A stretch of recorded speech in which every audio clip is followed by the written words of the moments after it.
Seu sábado à noite está mais que especial. Bate-papo inteligente, boas risadas e uma excelente companhia. Seja bem-vinda, Amanda Françoso. Oi, gente, muito boa noite. Sejam bem-vindos vocês que são sempre a nossa melhor companhia. A sala de estar está aqui prontinha para receber a você, sua família, seus amigos. Hoje trazendo um tema que eu amo de paixão. Que tema é esse, Amanda? Dizer não.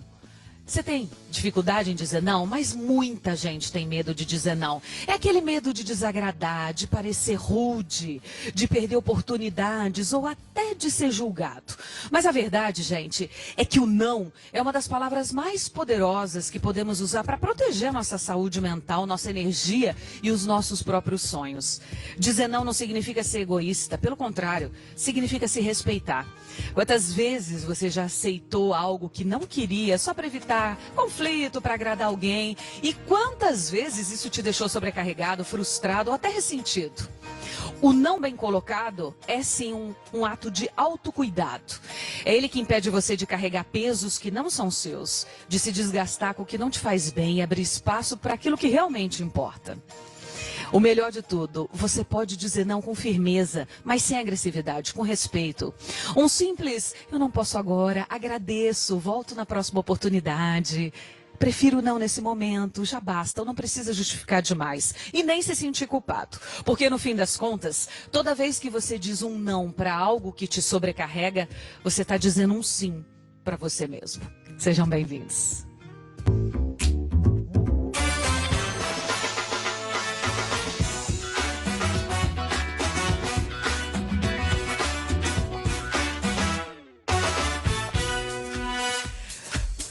Vamos receber então os nossos convidados. Ele é um amigo muito querido, mestre na gestão de pessoas, motivação, estratégia, jornalista, escritor, best-seller, palestrante, autor de 25 livros que inspiraram profissionais e empresas no Brasil e em mais de 50 países do mundo. Ele vem contribuir com o nosso bate-papo sobre o poder do não. Bem-vindo, César Romão. Tudo bem, meu amigo? Estava com muita saudade de você. Como está? Tudo bem? Seja bem-vindo ao nosso programa, viu? Obrigada a você pela honra. Bom, vamos falar um pouquinho sobre o poder do não. César. Posso voltar no tempo um pouquinho aqui? Pode. Então tá bom. Prazer, viu? Estar com todos aqui. O não talvez seja a palavra mais antiga da humanidade. Na realidade, ele começou com um som. A humanidade não se comunicava por palavras, se comunicava por sons. Se você voltar aos hominídeos, e tinham dois tipos de comunicação, a que aprovava e a que não aprovava. E o som que não aprovava era justamente não, não, não. E o grego chegou na Grécia, o tanto que não em grego é non.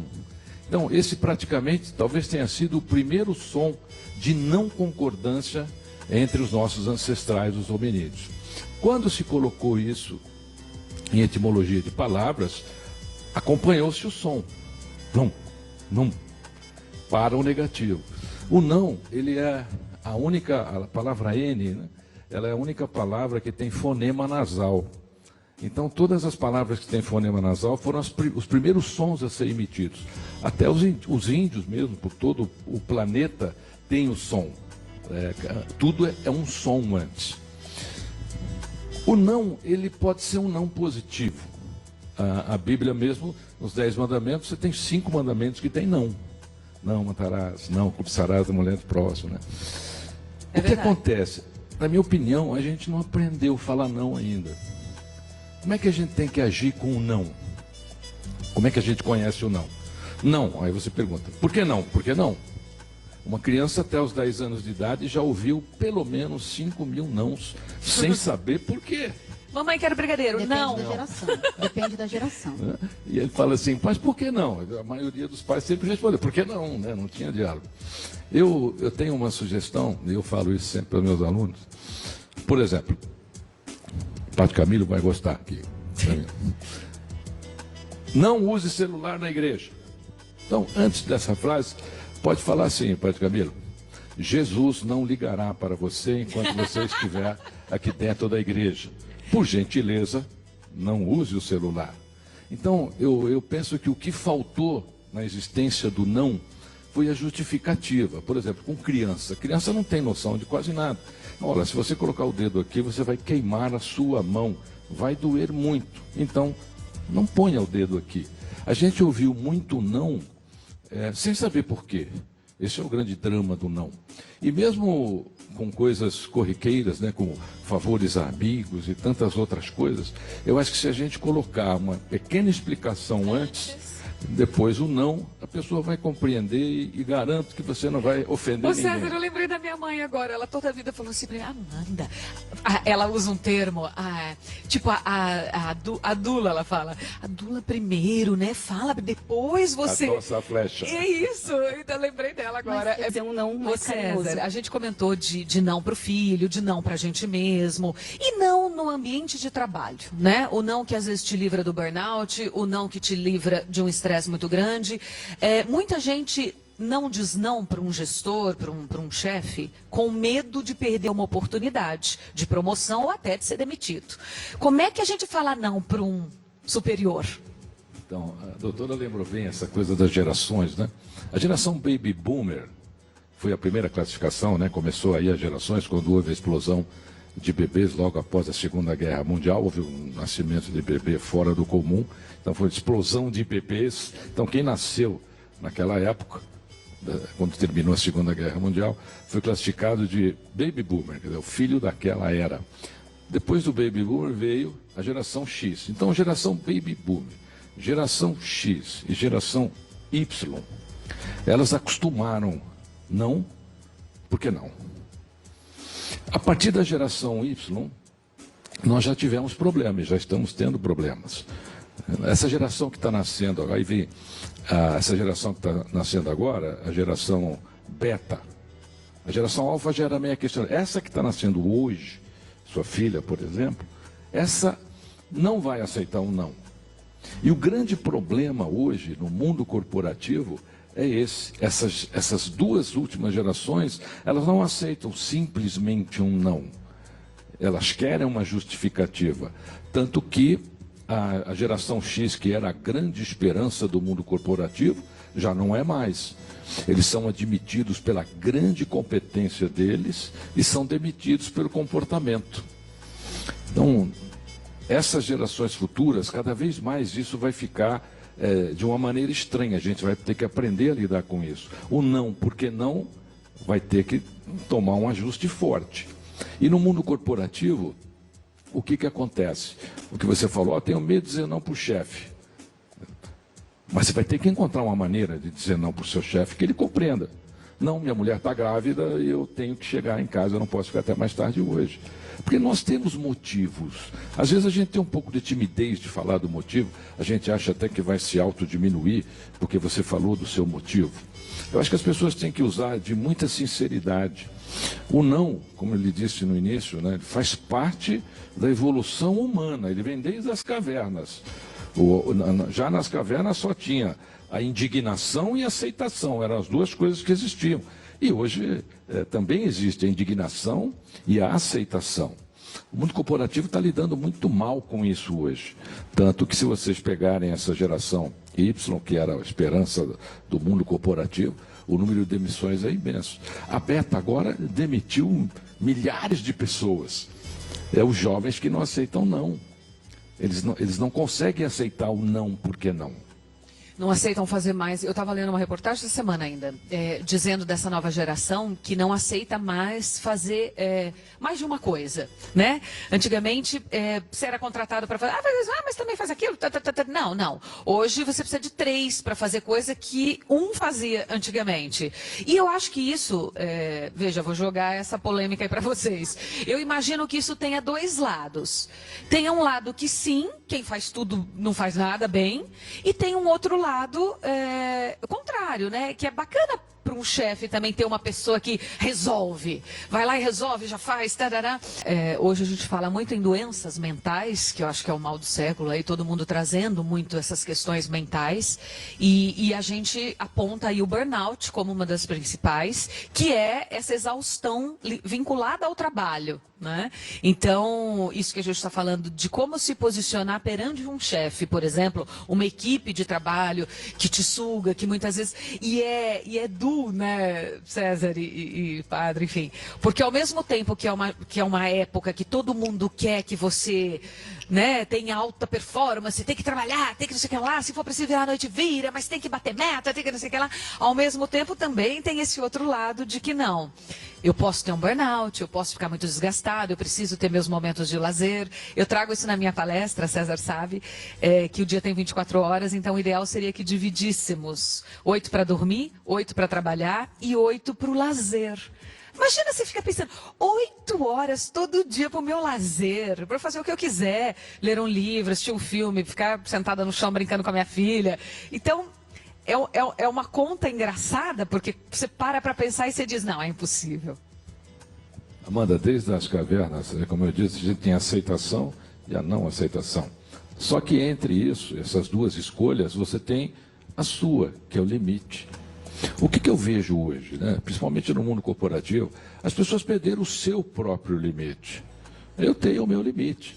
Eu tenho o meu horário para responder correspondência, eu tenho o meu horário para escrever, eu tenho o meu horário para fazer as minhas colunas. Eu tenho os meus limites. Eu acho que é o que falta hoje. A depressão é o mal do século hoje. Temos aqui um doutor, ele pode falar melhor que eu. As pessoas estão num estado de depressão tão grande hoje. E se você analisar, o que aconteceu? Ela perdeu o limite dela. Ela virou o muro das lamentações. É o que você falou ali. Todo mundo vai e pede para a Amanda, porque a Amanda faz. Ah, dá para a Amanda faz. E a Amanda perdeu o limite, ela vai lá e faz. E aí fica doente. Eu acho que as pessoas têm que entender, o que você falou é muito bacana. Quer dizer, faça o seu limite. Em tudo, na sua família, no mundo corporativo, nas suas atividades. Porque nós temos o nosso limite, mas a gente não usa. A gente sempre acha que a gente pode fazer mais. Isso mesmo. Bom, quanto mais opções nós temos, tem o paradoxo da escolha, né? Que quantas mais opções temos, mais difícil é escolher um caminho. Sabe que o não de hoje, Padre Camilo, até pode ser o sim de amanhã. Eu vou explicar por quê. O meu maior best-seller é A Semente de Deus. Ele recebeu 23 negativas antes de ser publicado. Hoje está em mais de 50 países. Às vezes a gente recebe um não, mas a gente tem que entender o seguinte: o sim do seu coração é maior que o não do mundo. O que falta na vida das pessoas que recebem não? Falta você viver o sim do seu coração. E essa ansiedade toda que está por aí hoje, o próprio Jesus já falava dela, né? Nas bem-aventuranças, olhai os lírios do campo, que não semeiam nem colhem, no entanto, nem Salomão, com toda a sua grandiosidade, tem vestes tão magníficas. Nós estamos muito ansiosos por coisas que talvez a gente nem vá alcançar. As coisas mais importantes da tua vida estão ao alcance das suas mãos. Quais são as coisas mais importantes da minha vida neste momento? Somos nós aqui, nós estamos nesse momento, esse é o momento importante. A gente precisa parar de valorizar o que está lá fora, lá embaixo, é como o regador de grama, né? Joga água longe, mas no pé do regador de grama é sequinho. Então, o sim do seu coração é maior que o não do mundo. Se você tiver sim no seu coração, não importa quantos nãos o mundo vai lhe conceder. Que lindo, é bem isso, não desista, né? E é muito importante, né, quando a vida também nos traz uma resposta, né? Porque às vezes a gente quer tanto uma coisa e ela acaba não acontecendo de uma forma, mas ela se desdobra de outra, que é muito melhor. Então eu acho que por mais que o caminho não seja aquele que a gente mais sonhou, né, é muito importante também assimilar, não é, César? O que a vida te trouxe como resposta. Olha, primeiro, para de se preocupar com o que os outros pensam a seu respeito. O que os outros pensam a seu respeito é problema deles, não é seu. Não tem validade isso na sua vida. E nós aprendemos muito mais no caminho do que no objetivo. As pessoas estão muito tocadas e focadas pelo objetivo. Curte o caminho, aproveita o caminho, é o caminho que vai te ensinar. Não é quando você chegar lá. Quando você chegar lá, você já vai ter que chegar com sabedoria. E essa sabedoria você adquire no seu caminho. Nós nos preocupamos demais com a opinião de ter... Olha, Amanda, você sabe disso. Eu, se fosse me preocupar com a opinião de críticos literários nesse país, eu jamais seria um escritor, ele jamais teria conquistado mais de 50 países hoje. Eu me lembro muito bem quando eu comecei a carreira, na década de 90, a própria mídia fazia entrevista comigo, mas era uma mídia crítica, né? O senhor é um autorzinho de autoajuda. Não existe outra ajuda que não seja auto, para começar, né? Então, eu fui combatido, mas eu não parei de escrever. Por quê? Porque o sim do meu coração era maior que o não do mundo. Certíssimo. Eu quero mostrar para vocês os ensinamentos bíblicos para o sucesso, reflexões e pensamentos que guiarão você para uma vida bem-sucedida. Mais um best-seller aqui do meu amigo César Romão, mais um dos seus maravilhosos livros. E essa revista? Olha só. Olha que chique! Essa é a revista Luxos, ela fez o Fernando Jardim, o editor, eles fizeram uma matéria de quase 10 páginas aí sobre a minha carreira. Eu conto aí coisas que eu nunca contei na carreira. Pela primeira vez eles deram um passinho para dentro da minha vida privada, fotografaram os meus cães. Que legal. Então é uma revista. Fotos tão lindas. Quero ler toda a Ela é entrevista. sua e está autografada para você, viu? Aliás, eu quero dizer ao seu público que quem cuida de você não dorme. Fica tranquilo, fica tranquilo. Coisa linda. Gente, amei o programa de hoje. Ficaria aqui mais muitas horas conversando com vocês. Espero que tenha sido de grande valia para você que está aí do outro lado também. Compartilhe o nosso conteúdo, porque ele é feito para te ajudar a ter dias mais felizes, que é isso que importa. Que você tenha uma semana protegida. Sábado que vem eu te encontro aqui. Obrigada mais uma vez aos nossos convidados pelo tempo precioso de vocês. Lorenza, você encerra com música? Obrigada.